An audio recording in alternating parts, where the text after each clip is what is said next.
A very good evening and welcome to Cricket Fanatics magazine. And today we will be discussing the Rob Walter press conference that happened today. We're going to be reacting to this particular presser and discussing what was said in the press conference ahead of the Australia semi final, which will be happening on Thursday. There are a couple of updates with regards to the game that we need to discuss as well. So we're going to go through all of that on today's show and just go through the main parts, I would say, with regards to um, the game on Thursday. But before we get going, before we get started, there's a couple of things I'd like you guys to please do. First and foremost, I would like you guys to subscribe to the channel, click that notification bell for all future videos. Don't forget to also subscribe to Cricket Fanatics Magazine monthly. Every issue is 100% free, straight to your inbox every month. The link is on the screen as well as in the description. If you want to support us and what we are doing here at Cricket Fanatics Magazine and you want us to continue doing all of the things we are doing, then please become a patron today. Your patronage is very important for us to maintain the amount of shows we do, the digital magazine and the website updates, etc. So please get involved with the Patreon account. Link is on the screen as well as in the description. Smash the like button, comment and share, and go to cricketfanaticsmag.com for all your regular updates. So without further ado, let's get straight into today's video. Looking forward to discussing this presser with you guys.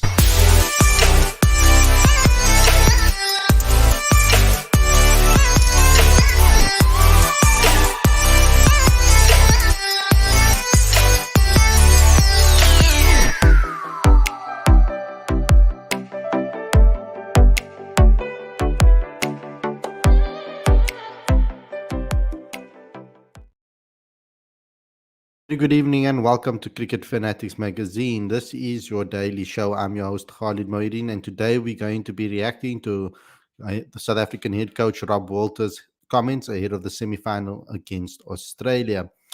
So there were some interesting questions about this, and we're going to get straight into the press conference. It is quite a lengthy one, so let's get straight into it, and let's react to it. I would like to see your comments on each particular question. Try to keep it on point, guys, with the topic so that we can all get an opportunity to see our comments being read and we can obviously go gradually through each question.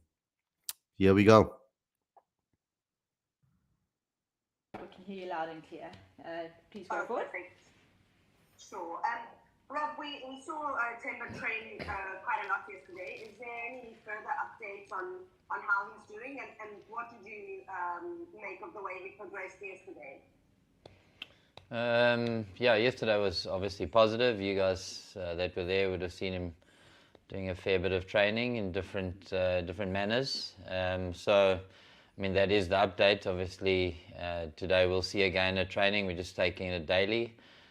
We've seen a progression positively each day, which is awesome. So yeah, we're just ticking off each day as it comes.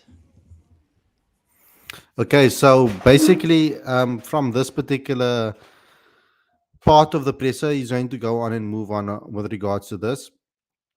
They're going to be assessing Temba day by day. That's something that they're going to be doing. They're going to be checking the boxes, and if he checks off all boxes, then they're going to be selecting him for the semi-final. Let's continue and see if they do add more to it. But so far, from what he said, it's just that they've been assessing him, and so far he's improved each day since the last game. But let's move on. Thanks for those. Telford, then Keenan. Thanks, Lucy. How's it going? How's it, Telford? Hi. Also, on the Temba situation, I mean, it would have to be somewhere very far away not to realize that a lot of negative publicity and comment on Temba that comes out of South Africa. And a lot of it says that Temba is undroppable. But, you know, what do you say to those people who say that he's gonna play for whatever, whether he's on upper hamstring or not? Is he subject to the same fitness protocols as everybody else?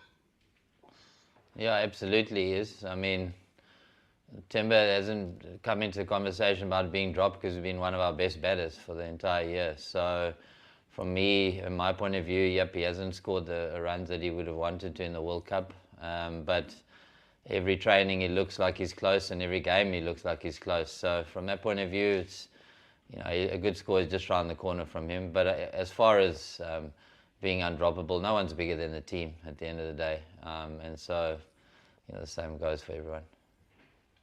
Very key factor there that was put in over there is that it's the same for everybody.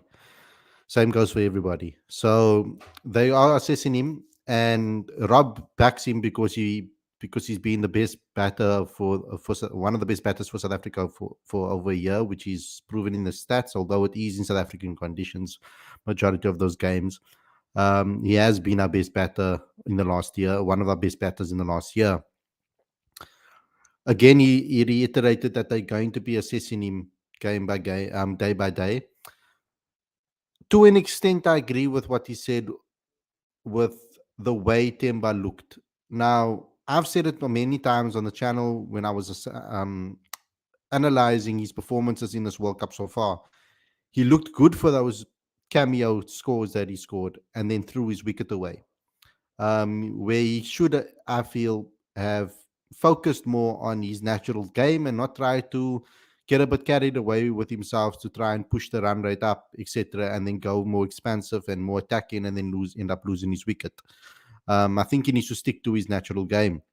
He's looked good for those cameos, but he's been throwing his wicket away, which is something that I hope that I hope that Rob is proven right, and that good score that he's speaking about is around the corner. Let's just see some of the chat about this so far. Can't wait for all the Temba haters to soil their huggies on you. They were always going to give him the best chance to recover, like they do with all the players. So like Lunga over Gerald if Shamsi gets a game. So it ain't an exception for Temba.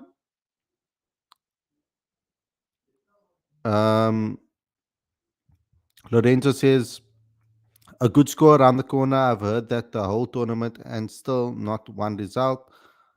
While Riza in one game showed for far more. Yes, we all know Temba will play even at 80%, but is that right? No, says Lorenzo. I was watching a South African radio, and shockingly, the black South Africans don't even know the different format of cricket. Why is that? You can't. There's over 50 million black South Africans in South Africa. To paint all of them with the same brush would be very ignorant. There is a big portion of cricket lovers in this country that are from all different races in South Africa. So, yeah, to just base it on such a small sample would be ignorant, because there are a lot of white South Africans, colored South Africans, Indian South Africans that don't know anything about cricket either. Thanks, Talbot. Keenan, then Morgan. Thanks, Lucy. Rob, I'd just like to ask you about your journey as a Proteas coach. It started this year. The team didn't look good when you came in, and you've taken them to 7 wins out of 9 matches in the World Cup. Can you talk to me about that progress that you've made, and was it expected to make that progress so fast as national white ball coach? Thanks. Look, I mean, the guys played very well against England in January. That sort of gave us a shot at being direct qualifiers for the World Cup, and I was only remotely involved in that. So we started the year well and then continued on. And as far as the World Cup goes, I think, you know, there's quality players and always have been quality players, and I spent a long time together in some respects, and then we've got some nice youth that have come in and stepped up at the World Cup, which has been great to see. You know, what do you attribute success to? I don't think it's only one thing. I think it's a number of things. I think the batting development as a unit didn't start with me, started before me. And then the same could be said from the bowling. I think the coaches here that have been part of the Proteas environment have been world class. It's been such a pleasure working with Wandile, JP, and Eric and Matt from a coaching point of view. The interactions between the staff have been awesome, and the way they interact with the players has been great. So, yeah, I mean, it could be a host of different things. Has it happened reasonably quickly? Yep, I honestly feel like I've just started into understanding a head coach and the time taken to influence a team. That can take some time. Building relationships takes time, and as a national coach, we don't spend a huge amount of time together, other than obviously like in a World Cup now when we're together for a long period of time. So, it's early days in the journey. I don't want to attribute success to any one thing, other than you've got a lot of good people working very hard to make this team successful, and that includes the players. Thanks. Okay, not too We much can go Morgan. there. Morning. Thanks, Lucy. Morning, Rob. Rob, 9 games into the World Cup, is he a little bit more focused on the mental side of things now? Because you guys are almost on the verge of history becoming a protest team that's gone a place where no other team's gone before. So do you focus more on the mental side of things now as opposed to, the techniques and all those intricacies? I mean, it's not a deliberate focus on the mental side of the game. I think we again, it's cliched, but it is true. We just try to stick to the process that have brought us good cricket and good success so far. So whether that's conversations with batting groups or individuals, or it is some attention to slight sort of tweaks here and there from a technical point of view or a thinking point of view.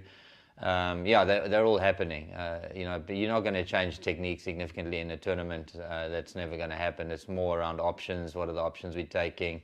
What are the options that each player has? And we've encountered a sort of very varied set of conditions in India, which we expected right from the word go. I said that before we even got here. So the players are having to adapt and adapt pretty quickly, which I think they've done very well. Okay, so yeah, processes, sticking to the basics will be so important, I think. That's the most main thing, is focusing on their own game. Let me just continue with some of the comments over here. I know we moved on to Kutsia now. Let's try to keep it on point, guys. Colin, I'm sorry that if my comment offended you, but I really had no idea that not all South Africans have any idea of cricket as it is followed in this. No, you didn't offend me at all. I didn't take offense to it. Just wanted to give you an indication. South Africa, when it comes to racial topics specifically, it's a very sensitive country when it comes to that.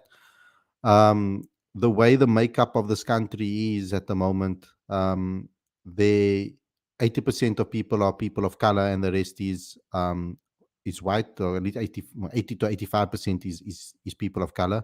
Where majority of them, more than majority, are Black African. So there are about 60 million people in South Africa. About 50 million of them, or close to 50 million of them, are Black African.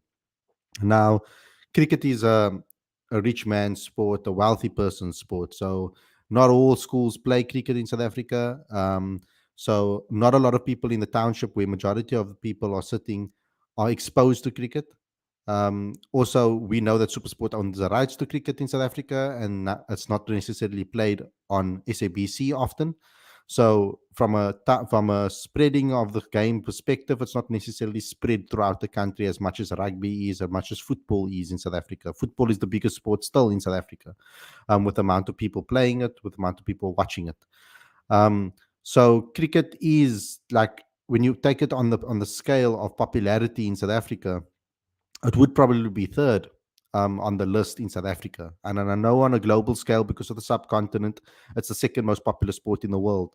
But when it comes to South Africa, it's probably third on the list. So people aren't exposed to cricket as much in this country as they are to football and to rugby, for example. So it's particularly the masses I'm talking about. So yeah, that's the issue in South Africa when it comes to our sport. That's why I started Cricket Fanatics magazine, to try and spread the word of cricket in South Africa and grow the sport in this country, because I believe that it is a sport that can really grow, and it has a massive ceiling in this country, and I believe that many people can also play it other than those other three. It ain't a coincidence that since Justin Salmon stepped Rain got incidents that since Justin Salmon stepped down as batting coach, our batting instantly improved. Um, the majority of South Africans, irrespective of race, don't know the difference between the formats. It's not a race thing, it's a socioeconomic thing. There we go, and a demographic thing. Yeah. Like I said, cricket is still a rich man's sport because of the amount of wickets, I mean, pitches, putting in pitches, putting in nets, the amount that it costs for bats and kits and balls, etc. Um, it's a very expensive sport when it comes to all of that. Um, My India says players is the team mentality like Rohit, mental strength and leading from front reflect team. If the play Deva Brevis, some reflect other fearless mindset in IPL. Deva Ditting Kuldeep is amazing. Gerald Kutsia is a must in my opinion. The guy is the third leading wicket taker in the tournament. He's fit and plays that Nokia role to perfection. Lungi is struggling for fitness and predictable at the depth. If all players are fit and well, they need to pick the best players on the day for what they think is going to be the best team and the best to win that semi-final. It can't be sentiment when it goes into a semi-final, in all honesty. Um, SA in semi. Oh, Khalid, who will Shamsi replace in the semi final? I think he'll replace Andile from the last game. SA in semi and rain is not going to take a part, not possible, not sure. This game could be completed due to weather. This time around, no rain in Kolkata, but low depression, generally a whole day rain. Oh, we'll get into the weather part a little later. I think they will probably ask it in the presser. So let's just continue with the press conference. Thanks, Morgan.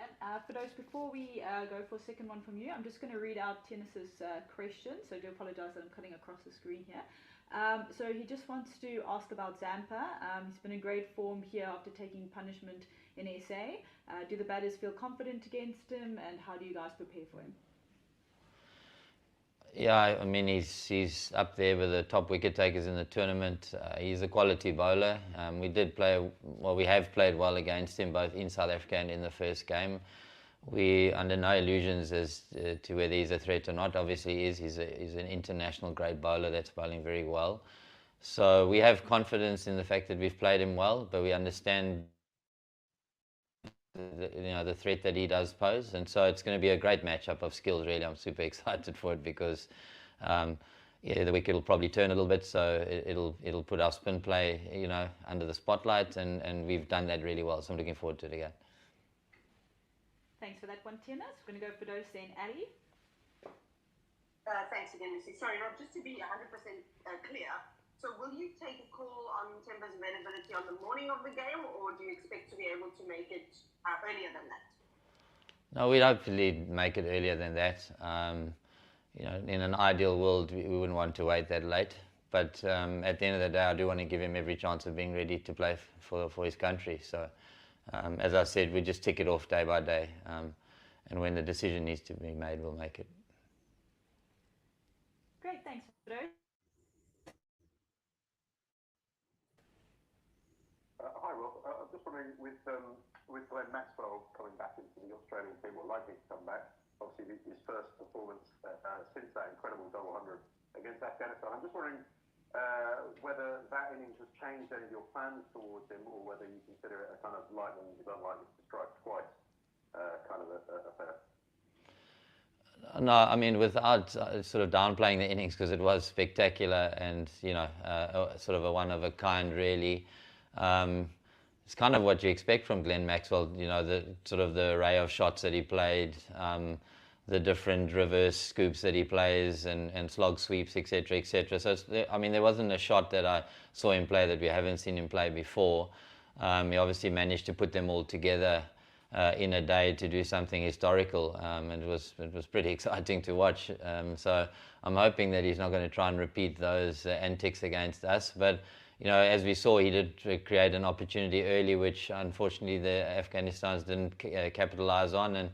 And because of the way he plays, he generally does create some opportunity. So we'll be looking to bowl well, and if he does create something, we'll look to jump on it. going to go Heinz and Morgan. How's it, Rob? Hope you're well. One of the interesting things that sort of went missing with Marfu's omission against Afghanistan is that he actually had played 13 games in a row before that. So has the break been good to them? Do you think he's mentally refreshed and ready for what might be the semi-final challenge? I'm glad you brought it up because there was a lot of unnecessary conjecture as to why he wasn't playing. It was pretty simple that as a young man with a very high workload that had started in South Africa leading into this World Cup. It was a nice opportunity just to allow him to step away for a bit and refresh. So yeah, he's certainly got a spring in his step and he's ready to rumble. So I'm looking forward to seeing him get out there. Thanks, Heinz. Morgan, and then we'll look to take one or two last questions if there are any further questions. Rob, you spoke about Adam Zampa now, but in your camp you've got Kesh. How important is Kesh? He might not have taken 22 wickets at the World Cup, but I think it's only one game we went for more than 5 runs in over, or 5 runs in innings, or per over. So massive strike both of you guys, a guy that can really pile the pressure on, and this coming from a guy that was doubtful for the World Cup not that long ago. Yeah, I've said it along the way of the World Cup. I mean, Kesh has been unbelievable. He's an artist really, and great skill execution throughout the World Cup. It's been awesome to see him go about his business, as I said, in very different pitches, being able to do a similar role and then also be more of a strike force when the conditions have been in his favour. So yeah, nothing different. He's a very important cog in our wheel.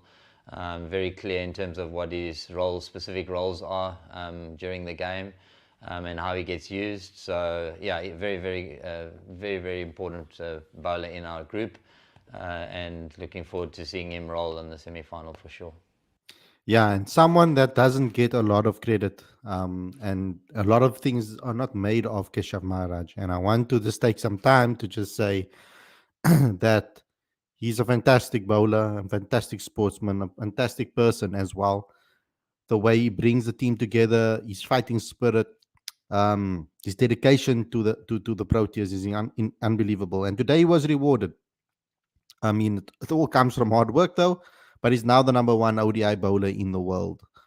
So that is something that proves that his hard work has paid off over the years. I mean, he's put a hell of a lot of work into becoming an elite cricketer, and he's really showing it. He has been fantastic in this World Cup. He's been fantastic for South Africa in all formats that he plays. So I've been very impressed with Keshav Maharaj, and he deserves to get that recognition as ICC number one bowler in the world currently. So well done to Kesh. He's like Rob said, he's important to our team. Great. Heinz, then on Garma. Rob, just on Marco again, are you enjoying also the dynamic that him and a guy like Gerald brings in terms of enthusiasm and almost no baggage, going into a big occasion like this? Yeah, I mean, there's a lot of guys in this team that actually haven't, sort of been part of a semi-final in a World Cup. But these two young lads, have bowled so well.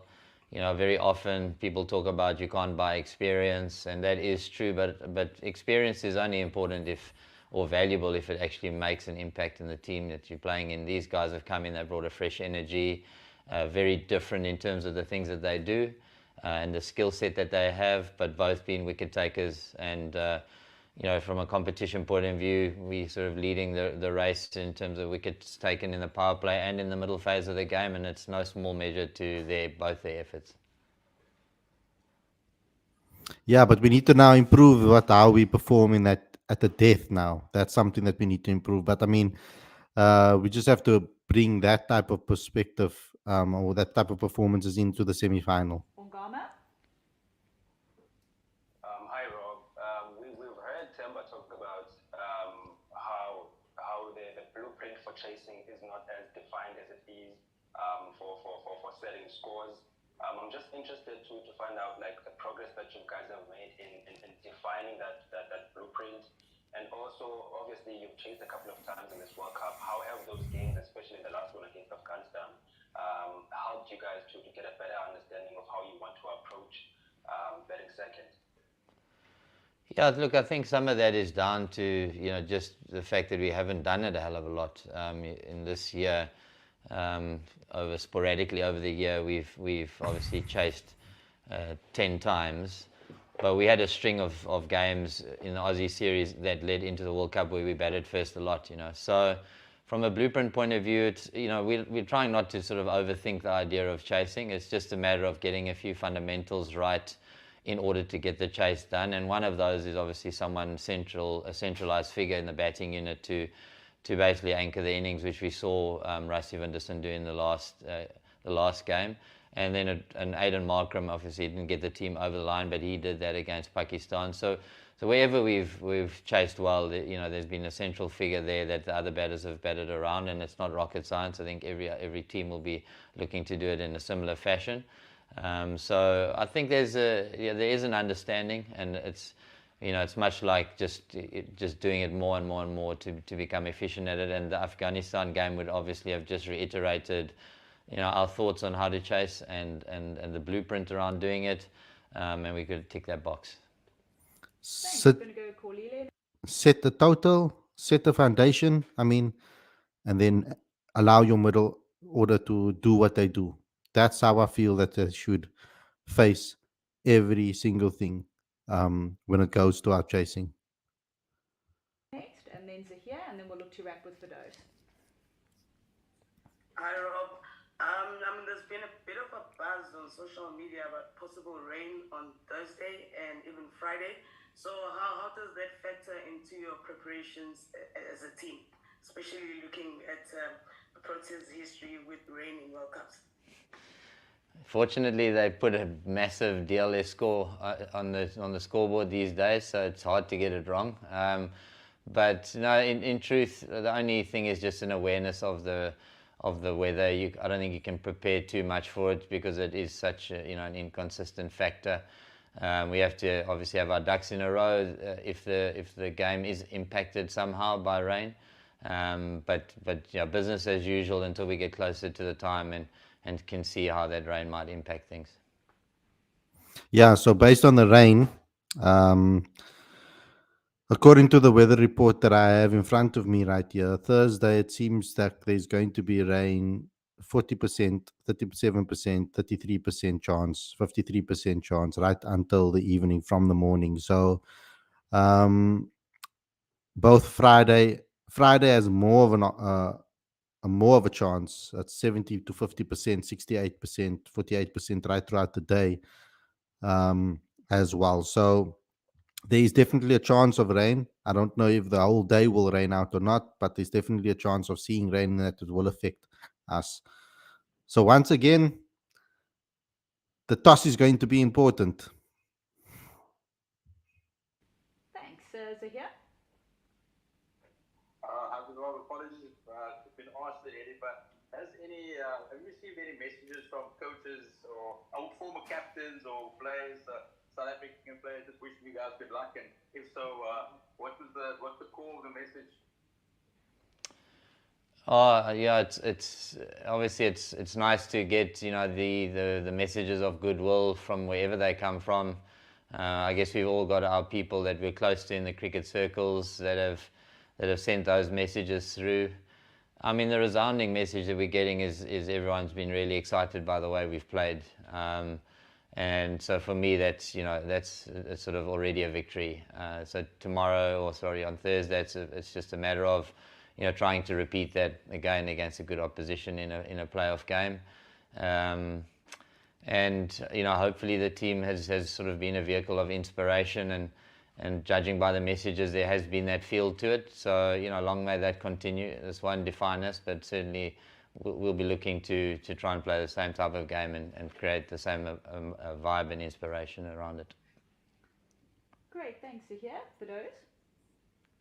Lucy, do you want me to read Tinus's question as well? No, you can go ahead with yours, and then I'll tackle that one just right at the end to wrap up the press con. Thank you, though. Cool, cool. Rob, we've been speaking to Enoch, who's kind of mentioned this terminology of being the artistic hunters, and you just said Keshav is an artist. So who's the hunter? I want them all to be hunters. So there's no one hunter in the team. I guess it's down to the explanation of it. It's just really guys seeking the opportunity to impact the game and then really take those opportunities and take the game away from the opposition. So I think what we've seen in the World Cup is it literally can be anyone in our team that's able to do that. And the beauty of it is that different guys have stepped up at different times. So different guys have been the artists and different guys have been the hunters, which has been cool to see. Awesome, thanks Fidos. And then just to wrap up, Tennis has just followed up on Temba for clarity. So after running and batting for more than an hour yesterday with much apparent discomfort, has the medical team seen enough to declare him fit, or what does the medical team still need to see from Temba before he can be declared fit? Yeah, look, it's a process, right? So yesterday was just a step in the process of declaring him fit. We didn't do sort of any high-speed running yesterday. We didn't do any fielding. We didn't do any running between wickets. So we still have to, bring those and factor those into the preparation. Check him out in the more sort of high-speed zones, which is all a progression, right? You go from where the injury happened to the rehab that has happened over the last 72 hours, and each day brings something new that tests whether he's ready and match fit. So yeah, yesterday, as I said, we ticked that box yesterday. Today there'll be a few more boxes to be ticked. Also, very important that Rob also did say earlier on that nobody is undroppable. That is also something that he said. He said nobody's bigger than the team. So just to give that idea that he's not necessarily favoring anybody and he doesn't favor anybody. If Temba's not fit, he won't play. That's ultimately what the idea from the press conference was. Okay, so let me get into some of your chats. Did you see the Brad Haddon Stark clip, Harley? Haddon wants Australia to get in the face of South Africa. It's the same guy who sledged New Zealand for being too nice in 2015 final. Did not see the clip. Don't really care either, because the Australians always will come hard and talk a big game, and they've backed it up in the past. So let's see if they can back it up against South Africa. I would love it if we shut them up though in the semi-final. That would be amazing. Guess is definitely important to the team, says Real G. If they win World Cup, credit goes to the team. Only one thing, don't want rain should not reduce the game. As much as I want India to win, I think World Cup win for SA is much needed given the situation you told me about Khalid says Safas. Yeah, we do need a World Cup win for the survival of cricket in South Africa. We really definitely do. If they drop Gerald, it would be a gigantic blunder. I don't understand how you can. At the moment, Deem and Marco are the two top wicket takers from a South African point of view. But then again, if the wicket in Kolkata doesn't necessarily suit Gerald's type of bowling, they need to make the best decision on that matter. But I wouldn't drop Gerald. I definitely won't. I think we need his fight, especially against Australia. Don't know where it is. It's raining here in Chennai, 9:11 p.m.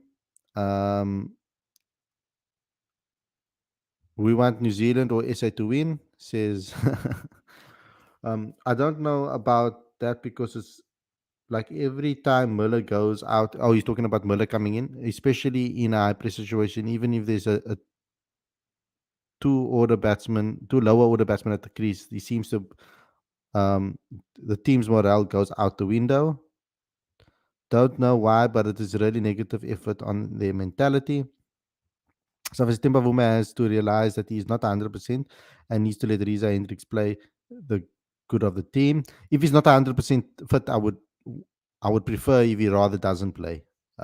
He needs to be 100% fit and cleared, I feel, for you to play in that game. Gerald overway more with the bat, offers way more with the bat as well, as so that in itself edges him over Ngidi, in my opinion.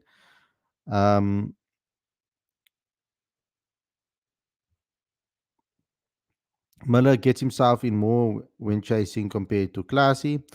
Do you know South Africa fighter called Dricus Du Plessis, UFC middleweight? I do know about him. Yes, I followed these fights so far in the UFC. South Africa have the longest tail. That's why pressure will always get cooking, and because of that, there is always too much pressure on the top six to perform. Lorenzo said, I just really hope they don't make the same mistake they did in the 2015 World Cup by selecting unfit players. Sanjay said, SA don't have the longest tail in India. India has the longest tail. Says Sanjay. I don't agree. True, 100%. But for me, looking at the World Cup and the fact that Klaasen looks more comfortable right now, keeping it the way it is works well and keeps the momentum from the past games, in my opinion. Also, Klaasen's ability to play against spin, and normally the spin comes in the middle overs. So if we can keep our batters coming out at the perfect situation that suit them, i.e., our openers, our top three setting a platform, Markram, Klaasen taking that middle order, that middle overs, then we're going to always be in a great position as a team. Lungi is the way too predictable in the middle over and the death. You can even see how the batters set up against him at the death. They set up for the slower delivery. They always, he needs to be a lot less predictable. The thing is, cricket in itself is not that expensive, but the culture of SA sport that works is reliant on top schools. The only thing that is needed is the expansion of our system and personnel. Well, yes, that's true. And the top schools are the ones that play cricket as well. And that's also an issue that only the top schools play cricket and are considered, and players are only taken from the top schools. But the equipment is expensive. A lot of the times when you see um, kids play in those areas, they are obviously sharing bats, pads, etc. Billy says, I'm getting a gut feeling that Riza will play. It's now or never moment. Tomorrow, even India, New Zealand will win. Good night, Khalid, says my India. Denza, I think the sport needs to be spread in the township 100%. I won't be surprised if we go in with a four seamers, Khalid. It will be a very difficult decision to make to leave Lungi out in a World Cup semi-final due to his experience. So Shamsi might be the full guy. That is a possibility. Khalid, why didn't he say take Temba for a scan though? I mean, that's what any professional entity would do just to gauge the extent of the injury. I mean, that's the logical thing to do because I don't think they think, or Temba thinks, or the physios think that the injury was bad enough to be able to go for a scan. I feel that they think he can recover based on his movement and based on how he was moving and in the exercises he was doing over the last couple of days. They would have monitored that and made a decision. We need to get head out early and put the pressure on Smith and Marnus, who haven't been that consistent. Also need the pressure from Warner from the get-go. Yes, 100%. Yes, but we need quality, not quantity. Don't know what happened to Lungi's death bowlings because 4 years ago he looked like he would be the guy we look at the death, like in 2020 series against England. Shams is a must against Australia on that Kolkata ranked turner, and I agree.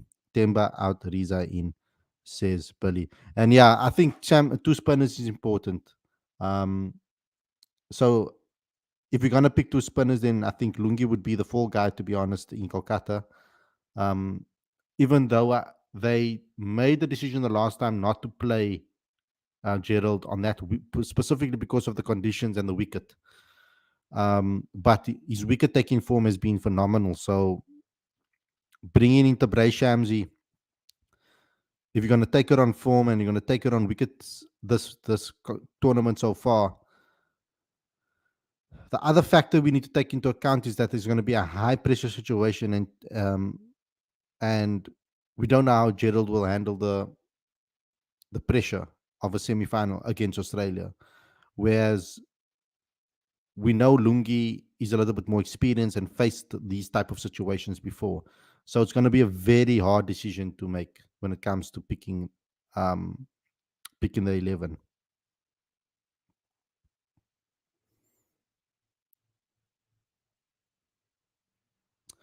So yeah, um,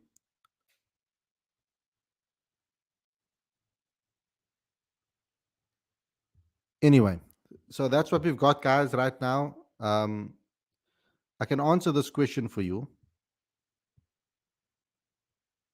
Where is it now? Oops. Why Brevis wasn't picked in the World Cup? AB was picked in '07 to give him experience because, but AB's had a hell of a lot of domestic cricket behind his name before he got selected. I mean, this was Deva Brevis' first one day cup tournament in South Africa, in domestic cricket. He barely played list day cricket, so he needs to, do the hard yards, and build up that credentials that AB built in domestic level. I hope somehow New Zealand goes through and we meet them in the final. Revenge for 2015 is sorely needed. Giri becomes too predictable now, and 99% of batters know that, and he can't bowl Yorkers too, so he's dependent on the slower balls only. Mitch Marsh struggles against spin, so having two spinners is a must. I don't know how they can't pick Shamsi against Australia. That will, yeah. We just have to back the youngsters. Lungi played in huge games before and didn't perform. Wonder Boy says, Khalid, when was the last time David Miller scored an ODI 100? It's been a while. But he also, the position that he bats in, it's very tough to score 100 all the time. But you're right. He needs to step up in those difficult situations and be the main guy when we do have collapses. Lungi's tried and tested. Don't think they'll want to play both Jansen and Gerald, says Lawrence. How's the injury update of Temba? I've done a whole show, guy. Right at the beginning of the show, we updated you on Temba, the press conference and etc. So you can go back and watch it. Swap should happen between Shamsi and Ngidi, says Raj.